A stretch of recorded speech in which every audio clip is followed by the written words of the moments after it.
سڵاوتان لێبێت فیلمێکی جوان فیلمێکی پاک فیلمی زەوی سەخت و ئاسمان دوور دەتوانین لە ڕێگەیەوە کوردبوون شوناس زمان دەرباس بکەین ئەم فیلمە گزارشتە لە ژیانی مرۆڤی کورد هەر کەسێک بینەری ئەم فیلمە بێت کاتێکی بەنرخ ئەبێت بۆی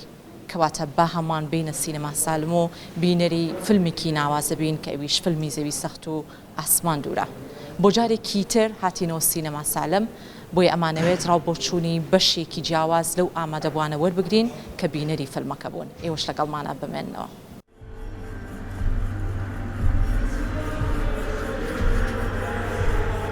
ئەو ژیان میتال کردەوە نەخۆشی خستوون دەردەداری کردەوە دەست و بێی ناوم دیوەوە. مامۆستا گیان پێمان بڵێ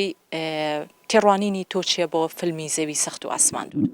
بڕاستی دەستپێکی دەمەوێت دەستخۆشی جوان بکەم ژ و دەرهێنەر و ئەکتێر و هەمی کەسێک و بەشدار بوون بەوی فیلمێدا بڕاستی فیلمێکی پڕخۆش بوو هەر چوار بەشەی کوردستانی بەشدار کرده بوون و زاراوە سۆرانی و کورمانجی بەشدار کرده بوون دیمەنێکی دەژی گەلێمەی یارسانی ئەوانجی بەشدار کرده بوون چانداوان بڕاستی تراژیدی و ئەو نەخۆشی دنۆ ژیانە هەر چوار پارچەی کوردستانیدا هەنە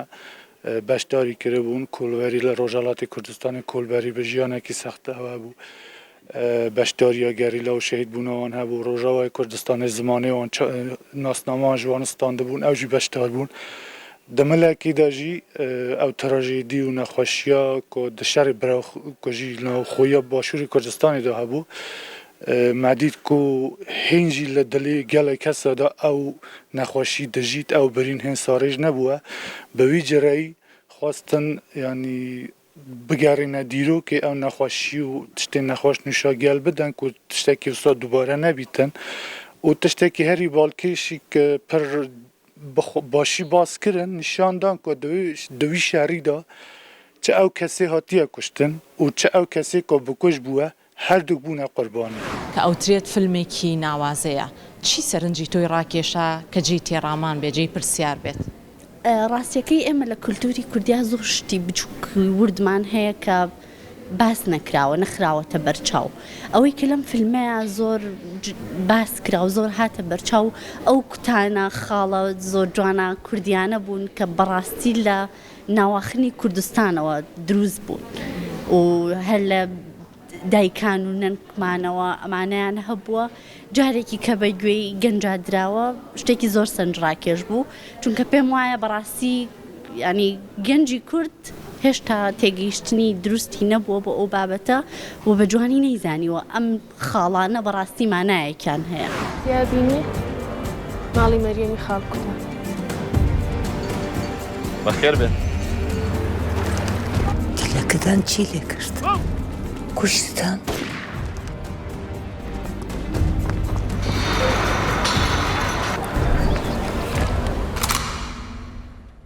فیلمێکی زۆر خۆش و دەستخۆشتان لێ یەکەم لەلایەن جلوبەر بوو هەموو جەر لە چوار پارچەی کوردستانەوە فیلمێکی خۆش بوو ینی گەوای لێ کردووە سەردەمانی کۆنمان نەبینیەوە ئێمە بیبینین باسی کنتوریەکانیان نەکرد و باسی جلوبەرگیانە کرد و باسی کە پێشتر چۆن هەمووشیان ئەکرد و چۆن باریان ئەکرد و ئەگوازرانەوە باس لەوانە ئەکاس و بە تایبەتی ئەوەی سەرنجم لێ ڕاکێشابێت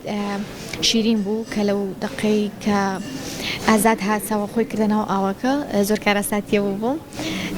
زۆر زۆر خۆش بوو ینی وای کەوای کرد کۆن چۆن خۆشەویستی کراوە چۆنێکیان خۆشویستەوە و باسی زۆر شتی خۆشکرا لە فیلمیان سەرەتا سوپاسی یەک بەیەکی ئەکتەران و دەرهێنەر و هەموو کاستەکەکەم بەڕاستی تا بڵێ فیلمێکی جوان پڕ لە خۆشی و تاوان بڵێم ناخۆشیش بەڕاستی مانایەکی زۆر قوڵ کە ئازاری کوردی ئازاری دایکانی سووتانی جەرگ سووتانی دایکانی پیشانەیە بەڕاستی یعنی فیلمێکە لە ئاست وەسفکردن یا قسە بۆ ناکرێ هیوادارم هەموو کەسێک ببینەری بێ خۆزگەم ئەمانتوانی ئەم فیلمە بەو کەسانە پیشان بین کە ئەڵێن نەتەوەی کوردوا و نەتەوەی کوردوا قسە لەسەر نەتەوەی کوردەکەن خۆزگامانتوانی بە یەک بەیەکی ئەو کەسانی پیشان بین کە قسە لەسەر گەلی کورد و نەتەوەی کوردەکەن تا پیشانیان بین ئەمە ئازاری نەتەوەی کووردا کورد بەمەیە تێپەڕیوە جەرگی دایکان وا سوتاوە چەندین ڕۆڵیان وا کوژراوە لەبەر شەڕی ناوخۆ چ دەرەکیش بێ و چ داگیرکاری بێ و شاخ بە شاخ جەنگاون شەڕیان کردووە بەڕاستی تا بڵێ فیلمێکی تایبەت بەچێش هیوادارم هەموو کەسێک ئەوەی خۆی بە کوور دەزانێ بێت بینەری بێ بەڕاستی فیلمێکی تایبەتە خەوژیان میتال کردو بە خۆشی خستون دەردەداری کردو دەست و بێ نام دیوەوە لێی بچێکیشتان نەخواردەوە ڕۆ حەزرکە با سەرەتا گۆڵە ئۆپرژێنیان کرد تا ئەو خوێنوسیە لە بەدەنت خارج نوت ئەو دەستە ئارامەوە ناوێت سەر دەستی چەپی نووسرا بوو ئاخ شیرینکە ئەو ڕۆژانی وەک بە خەمانی کرد بەم کۆڵانە باریکانەیە ئەو ماڵە سپیا بینی ماڵی مەریەمی خاڵکوتە تا چەندە دڵخۆشی وەکو گەنجێک فیلمی کوردی لەسەر شاشەی سینەماکانە بینیت سەرتا پێشەم شتە خۆم بە خۆشحاڵەزانم کە توانی بینەریان فیلمە بم کە من لە شاری هەڵەبجە هاتووم بۆ ئێرە بەڕاستی پێم خۆشە کە سینەمای کوردی تا بێ بەرەو پێشڕێچێ بۆ کە من ئەمەشم بینی کە توانی کولتوری کوردی چ لە ڕووی دینەوە بێ چ لە ڕووی ئامێری کوتەمبورەوە بێ بۆ ئامێری موزیک یان لە ڕۆی خاڵ و ئەو یان بڵین تاتویانەوە کە لە کولتوری کوردیا هەبوو من پێم خۆشە کە ئەمانە دەرەخرێن و لە لایەکیشەوە زامی کورد ئەو ئازارانی کە کورد لە شەڕی ناوخۆیان چەشتوێتی کە ئێساش لاوانەیە هەزاران خەڵکە من بوو بە دەردی ئەو شەڕەوە بناڵێنن بۆ شانازەیەکیشی تیانە چکە شەڕی ناوخۆ بوو نەک بڵێ شەڕ بە دژی دوژمن شەڕی ناوخۆ بوو ئەمە شتێکی گەورەیە کە دەرخرێت من سپاسی تاک بە تاکی ئەو کاسەکەم کە لەوێ کاریان کردو وەکو گەنجێک پێم بڵێ تا چەندە فیلمی زەوی سەخت و ئاسمان دوور توانیوێتی بە شێوازێکی زۆر باش گزارش لە ناسنامەی گەلی کورد بکات سەرەتا دەستخۆشییان لە یەکەم نمونەیان زیابێ بەڕاستی هەتا بڵێ فیلمێکی جوان بوو فیلمی زۆرمان بینیوە لە کوردستانە کە هەم بەرهەمێنان هەم سیناریۆ ئەوە نەبووە بەڕاستیانی ئەوە نەبچێتە ناو دڵمانەوە نە تێکەڵی ڕۆحمان بێ بەڵام دەستخۆشییان لە یەکەی مەمێکی بوو لە فیلمە جوانەکان هەرە جوانەکان با بڵین کە لە سینەمای کوردیا پەخش کرا و زۆر جێگیکی خۆی لە ڕۆح و دڵی هەمومانان کردوێتەوە و بەڕاستی ئەمەنە کوردان و جوان بووە کە ئەوەی یەک تۆز کورتپەروەری و ڕۆحێکی کوردانی تیابێ هەستی بە هەموو ئازارەکان گەلی کورد و هەموو دایکێکی جەرگ سوتا و هەموو ئەو ئەشتانە کردووە کە بەسەر کووردا هاتووە و هەموو ئەو تاڵیانی بیر هاتووەوە کە دایک و باوکمان بۆیان گێڕاوینێتەوە زۆر سپاسیانەکەم دەستخۆشیان لێ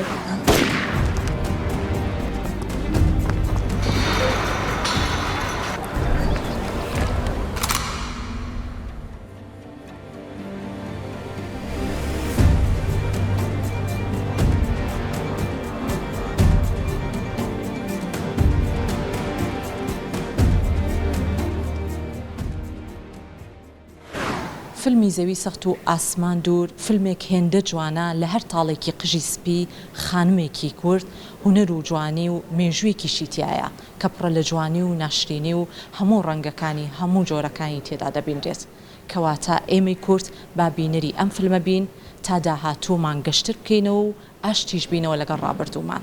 با سپۆنسەری میدیای دەستگای میدیایی کورسات فیلمی زەوی سەخت و ئاسمان دوور ڕۆژانە لەسەر شاشەی سینما سالم لە سێ کاتی جیاوازە پەخش ئەکرێت کاتەکان سێ پاش نیوەڕۆ شەشی ئێوارە نوێی شەو لە هەمان کات لە شاری هەولێری خۆشەویستیش